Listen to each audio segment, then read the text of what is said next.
네, 출애굽기 25장 1절부터 9절까지 말씀으로 함께 보시겠습니다.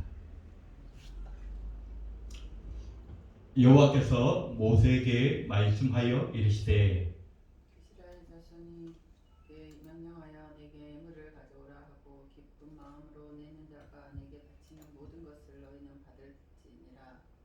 너희가 그들에게서 받을 예물은 이러하니 금과 은과 녹과 청색, 자색, 금색 실과 같은 배실과 염소털과 붉은 물들인 순양의 가죽과 해달의 가죽과 조각목과 우리와 반면을 두는 향과 금향을 향을 만들 향품과 포마노며 애복과 흉패에 물릴 보석이니라. 내가 그들 중에 그아의 성소를 그들이 나를 위하여 주되 물은 내가 내게 보이는 모양대로 장막을 짓고 기구들도 그 모양에 따라 지을지니라. 아멘. 예, 오늘 본문의 말씀을 가지고 하나님의 성막이라는 제목으로 잠깐 동안 은혜를 나누려고 합니다.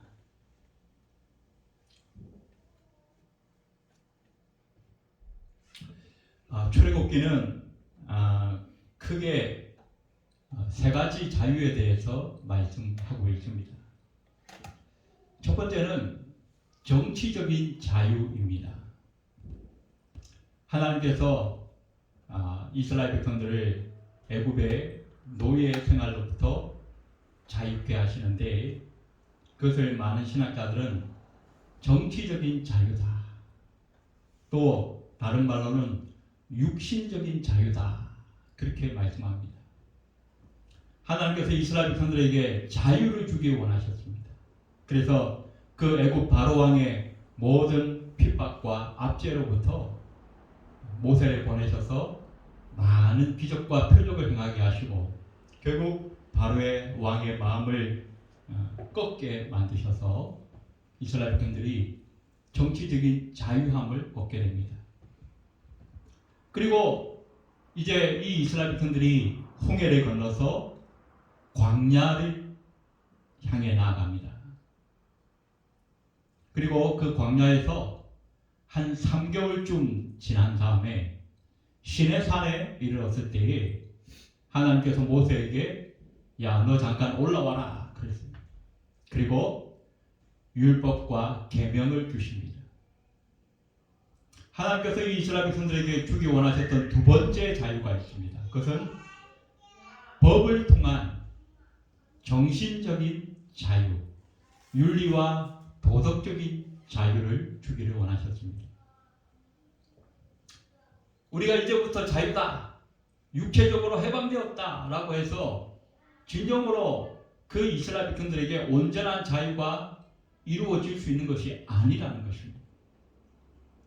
세상에 많은 사람들이 나는 좀 내 마음대로 하고 싶어, 그리고 자유를 누리고 싶어 그러지만 모든 사람들이 자유를 외치면서 자기 마음대로만 한다고 한다면 오히려 그 자유 때문에 우리는 엄청난 혼란과 어려움을 겪고 그 자유는 진정으로 오래 갈 수 없다는 사실을 우리는 역사를 통해서 배우게 됩니다.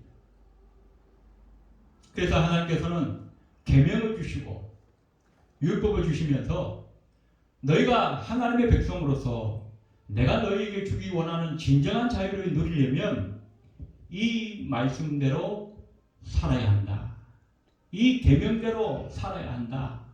그러면서 이 이스라엘 백성들에게 두 번째로 법을 통한 자유를 주기를 원하셨습니다.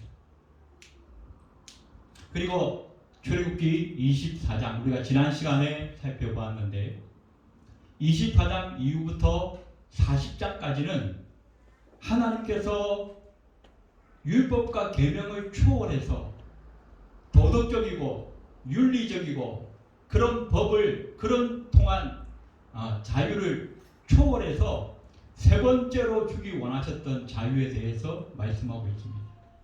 그것은 바로 영적인 자유, 하나님을 예배하는 자유입니다. 우리 사람은 육신적으로 자유해야 되고 법적으로나 도덕적으로도 자유를 누릴 수 있어야 되지만 그것만 가지고는 진정한 행복을, 진정한 자유를 누릴 수 없다는 것입니다. 왜냐하면 우리 인간은 육으로만 되어 있는 것이 아니라 하나님께서 우리 인간에게 영을 함께 주셨기 때문이라는 것입니다.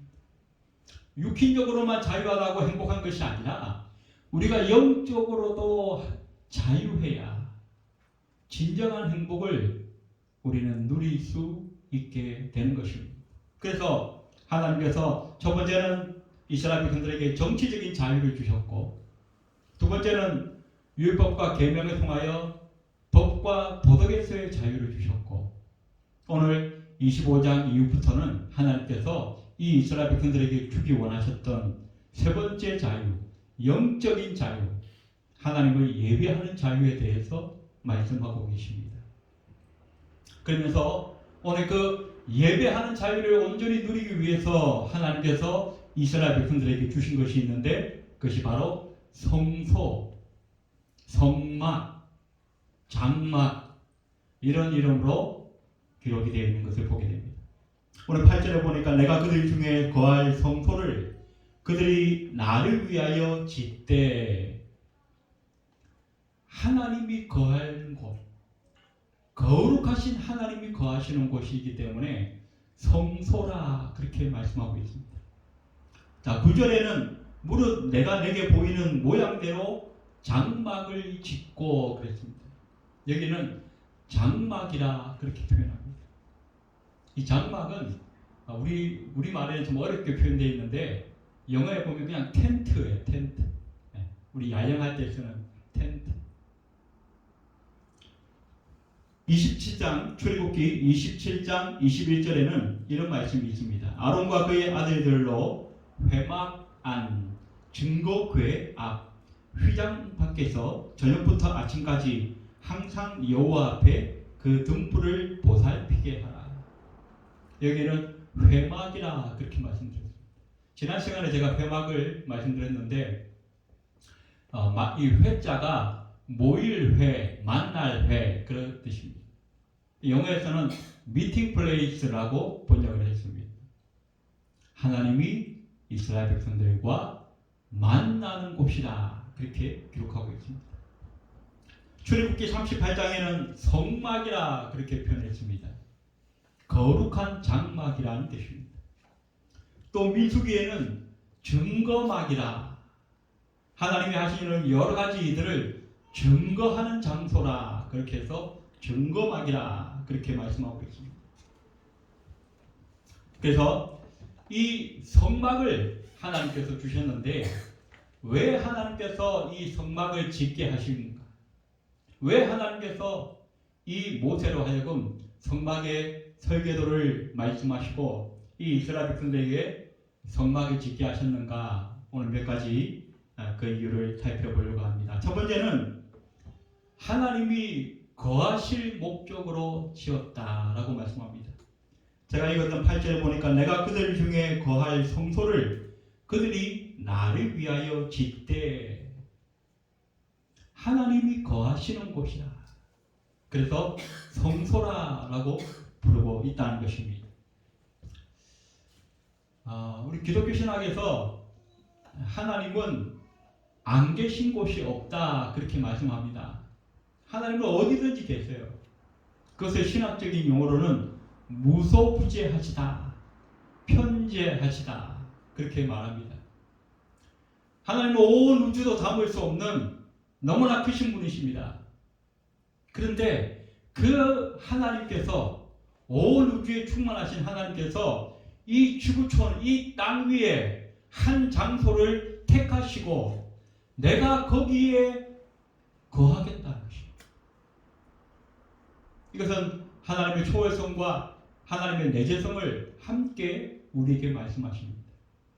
구약의 그 성소에 임재하셨던 그 하나님, 구약의 그 성소에 거하셨던 그 하나님이 지금은 어디에 거하셔요? 저와 여러분의 심령에 성령으로 거하신다라고 말씀하고 있습니다. 그래서 이 성막은 하나님이 거하실 목적으로 짓게 하셨다라고 성경은 말씀합니다. 자, 그러면 왜 하나님이 거하시는가? 선박의 두 번째 이유는 하나님께서 죄인된 인간들을 만나기를 원하신다는 것입니다. 내가 너희와 만나기를 원한다.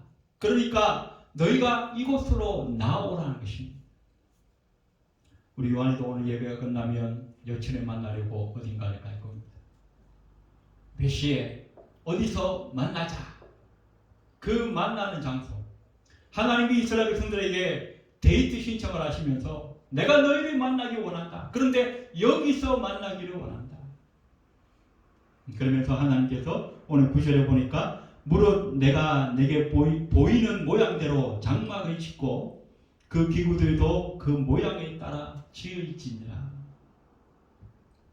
지난 시간에 우리가 살펴봤듯이 하나님께서 모세에게 십계명만 주시고 율법만 주신 것이 아니라 장막의 설계도를 주셨다 그랬습니다. 근데 그 장막은 사실은 이 이스라엘 백성들이 너무나 연약하기 때문에 율법을 온전히 지킬 수 없기 때문에 하나님께서 새롭게 주신 방편입니다. 하라는 것은 하지 않고 하지 말라는 것은 해버리고 그 계명과 율법이 온전히 깨어짐으로 말미암아서 이 이스라엘 백성들이 하나님의 그 거룩하신 요구를 들어주지를 못하십니다. 그래서 그 죄의 문제를 해결할 수 없었고 거룩하신 하나님은 이 죄인된 인간들을 만날 수가 없는 거예요. 그래서 하나님이 나는 너희를 너무 만나고 싶은데 나는 너희를 너무 사랑해서 가까이 하고 싶은데 너희의 그 죄 때문에 만날 수 없고 가까이 할 수 없으니 내가 이 방법을 너희에게 알려주겠다는 것입니다. 그리고 알려주신 방법이 바로 장막, 성막, 또 회막, 증거막 여러 가지 이름으로 하나님께서 우리에게 보여주셨습니다. 그래서 이 이스라엘 백성들이 자기들의 그 죄 때문에 하나님께 나아갈 수 없지만 이 장막을 통하여 그들의 죄를 용서받고 이 장막을 통하여 하나님을 만나고 이 장막을 통하여 하나님의 음성을 들을 수 있는 곳, 그것이 곧 성소요 장막이라고 하나님께서 말씀하고 계십니다. 그런 의미에서 이 장막은 예수 그리스도의 모형이라 그렇게 성경은 기록하고 있습니다. 마치 이스라엘 백성들이 장막을 통하여 그들의 죄를 사함받고 하나님께 나갈 길을 얻은 것처럼 우리는 예수 그리스도의 그 보혈을 의지하여서 하나님 앞에 나아가는 길이 열려졌다라고 성경은 말씀하고 있다는 것입니다. 자, 세 번째로 하나님께서 이 장막을 왜 주셨는가? 그것은 바로 하나님께서 하나님의 백성들과 함께 하기를 원하셨다는 것입니다. 단순히 그냥 죄인을 만나주시는 그 정도가 아니라 하나님은 우리와 함께 하기를 원하십니다. 우리가 동행하기를 원하십니다. 민수기 2장 17절에 보니까 그 다음에 회막이 레위인의 진영과 함께 모든 진영의 중앙에 있어 행진하되 그들의 진친 순서대로 각 사람은 자기의 위치에서 자기들의 길을 따라 앞으로 행진할지니라 라고 되어 있습니다. 이스라엘 백성들이 광야 생활할 때에 하나님께서 성막을 주셨어요. 그런데 이 성막의 위치가 어디냐면 이스라엘 백성들이 12지파지 않습니까? 그 12지파가 세 지파씩 동서남북으로 나누어서 진을 칩니다. 그런데 그 진 중간에 하나님께서 성막을 짓도록 하셨다는 것입니다. 이것은 하나님께서 이스라엘 백성들이 그 가운데 있기를 원하셨다. 하나님의 백성들과 함께 하기를 원하셨던 하나님의 마음이 드러나고 있다는 것입니다. 신약에 보니까 우리 예수님께서도 그런 말씀을 하셨습니다. 마태복음 18장 20절에 두세 사람이 내 이름으로 모인 곳에는 나도 그들 중에 있느니라. 이 그들 중에라고 하는 것은 우리의 한 복판에 계시다, 그런 뜻입니다. 우리 하나님께서는 저와 여러분이 개별적으로 드리는 그 예배도 받으시지만 우리가 함께 모여서 주의 이름으로 모여 영광의 하나님을 경배하고 예배할 때에 우리 가운데에 우리 한복판에 오셔서 우리의 경배와 찬양을 받으시는 분이시라고 성경은 우리에게 가르쳐주고 있다는 것입니다. 자, 한 가지만 더, 장막을 왜 하나님께서 주셨는가? 그것은 하나님의 특별한 교훈을 나타내시기 위함이라는 것입니다.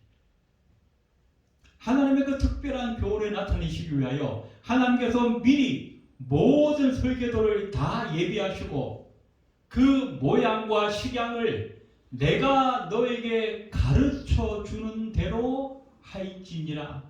하나라도 틀리면 안 돼요.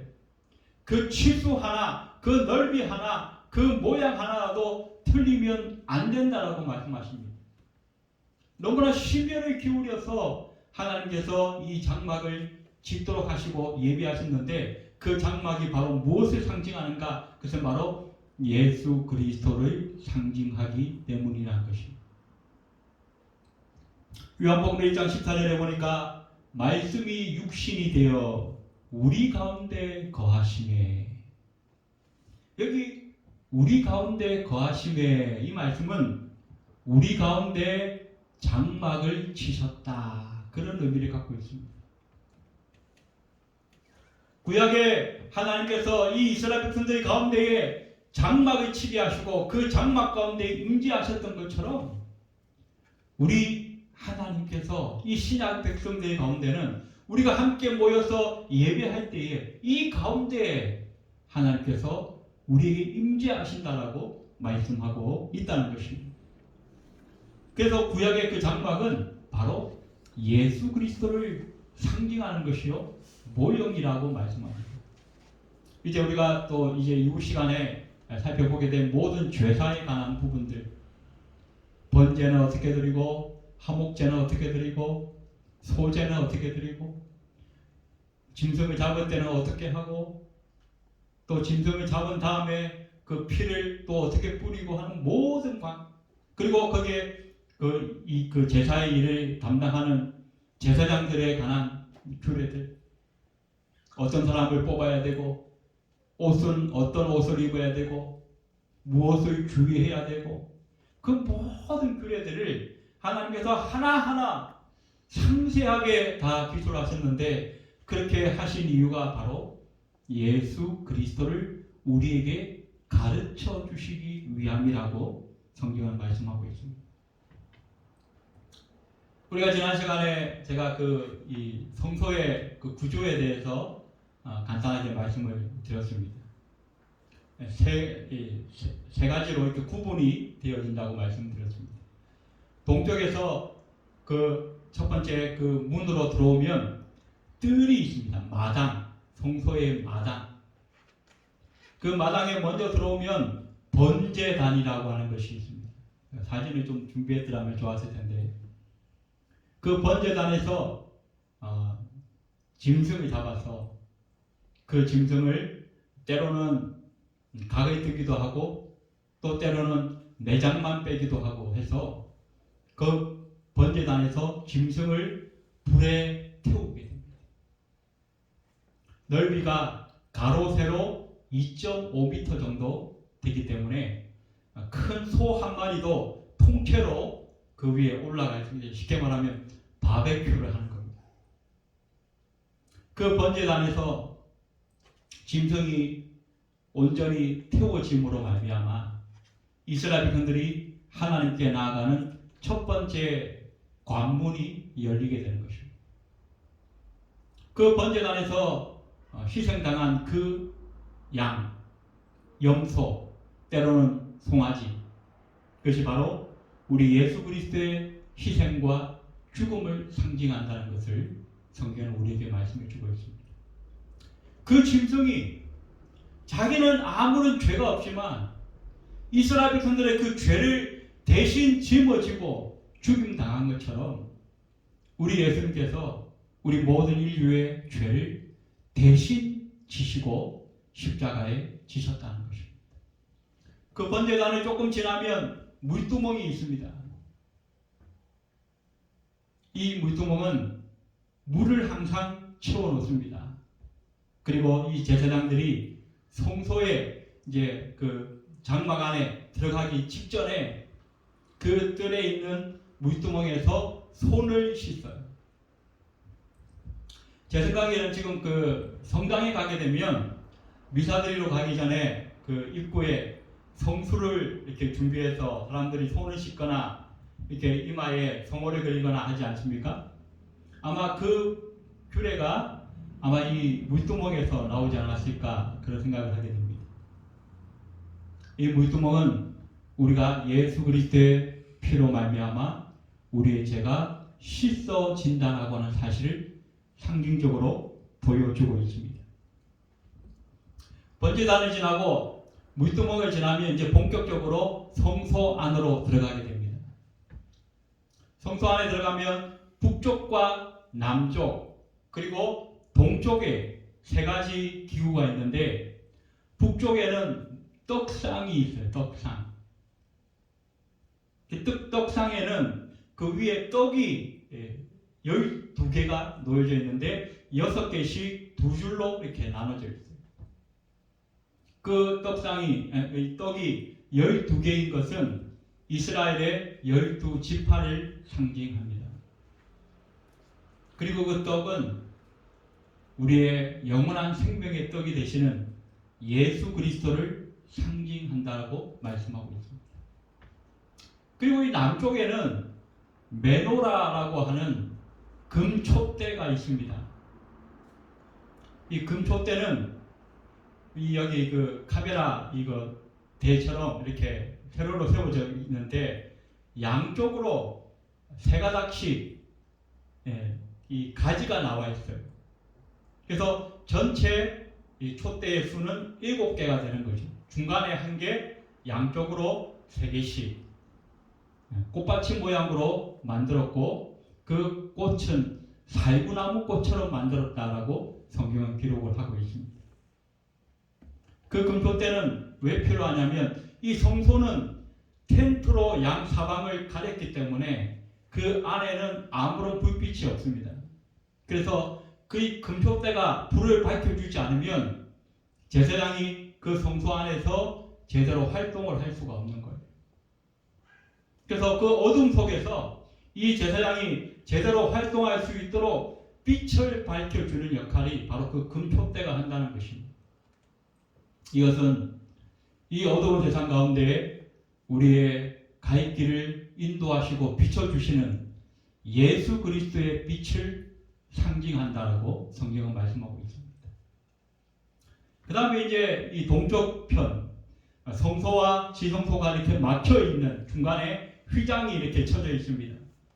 그 휘장 바로 앞에 그래서 제사장이 지성소로 들어가기 바로 앞에 분향단이라고 하는 조그만 단이 또 있습니다.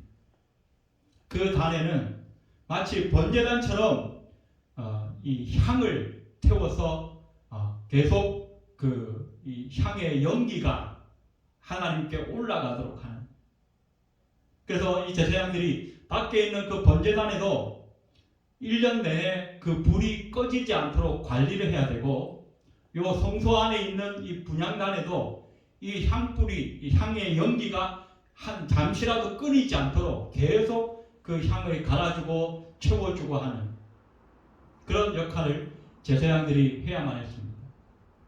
이 분향단에서 오르는 그 향은 성도들의 기도를 상징한다라고 계시록에 말씀하고 있는 것을 보게 됩니다. 그래서 우리의 기도가 하나님 앞에 끊이지 않아야 한다는 것입니다. 계속 이어져서. 그래서 우리가 뭐 어떤 교회나 선교단체에서 특별히 어떤 그 사역을 준비할 때는 릴레이 기도를 하지 않습니까? 몇 시부터 몇 시까지, 몇 시부터 몇 시까지. 그 기도가 그 행사가 끝날 때까지 하나님이 그 사역 위에 온전히 성령의 권능으로 임할 때까지, 그 사역이 온전히 끝날 때까지 우리의 기도가 끊이지 않겠습니다라고 하는 그 의지를 마치 분향단에서 향이 끊이지 않았던 것과 비추어서 그렇게 하고 있는 것들을 우리는 보게 됩니다. 자, 그 다음에 이 성소와 지성소 앞에는 휘장이 있습니다.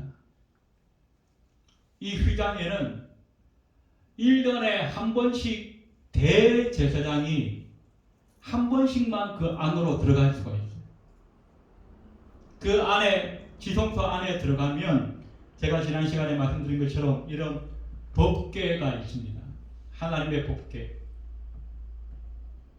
요거보다 조금 길고 폭도 조금 더 넓은 그런 가시나무로 아카시아 나무로 만들었다 그랬고, 성경에 보면 시딤 나무라 그러기도 하고 조각목이라 그렇게 부르기도 했습니다. 그 나무로 만들어서 금을 입혔다라고 성경은 기록하고 있습니다. 그런데 이 양쪽에 천사를 상징하는 그룹이 이렇게 날개를 이렇게 펼치고 날개를 이렇게 숙여서 자기의 모습을 가리고자 하는 그런 두 그룹이 양쪽에 이렇게 위로 솟아와 있습니다. 그리고 여기 위에 하나의 판을 따로 놓게 되어 있습니다. 이 판을 속죄소라 그렇게 말씀합니다. 쉬운 좌 그렇게 말하기도 하고, 이 판 위에 뭘 하느냐면 대제사장이 저 밖에 있는 그 뜰에 있는 번제단에서 잡은 그 짐승의 피를 따로 모아두었다가 성소를 지나서 지성소 안으로 들어온 거예요. 여기고 이 속죄소 위에 이 쉬운 자에 있는 이 판 위에다가 피를 뿌리는 겁니다.